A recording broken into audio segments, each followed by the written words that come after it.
প্রজাপতি কন্যাকুমারী থেকে আসা দিদি যারা আছেন এখানে সবাইকে কলকাতা পুলিশ পক্ষ থেকে আমি স্বাগত জানাই, অভিনন্দন জানাই।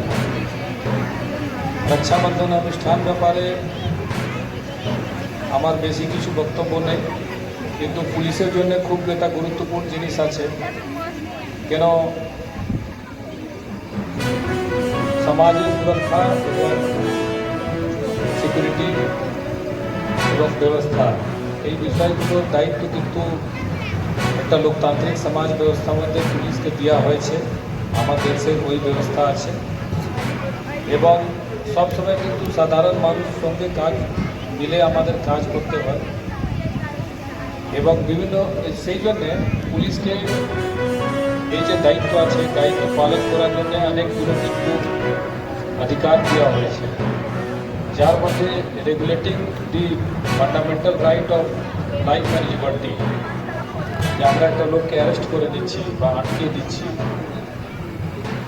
তো এই যে এত বড় একটা পাওয়ার দেওয়া আছে, ওই পাওয়ার সঙ্গে কিন্তু ওর থেকেও বড় দায়িত্ব আছে, যেটা সুরক্ষার দায়িত্ব।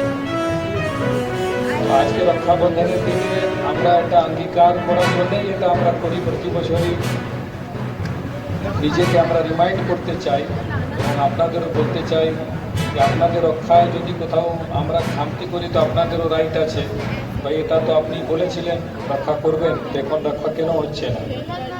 তো রক্ষাবন্ধন যে পর্ব আছে, যেটা আমরা ভাই বোনের একটা বন্ধন হিসাবে দেখি সমাজে, কিন্তু এটা একটা ব্রডার পার্সপেক্টিভ আছে।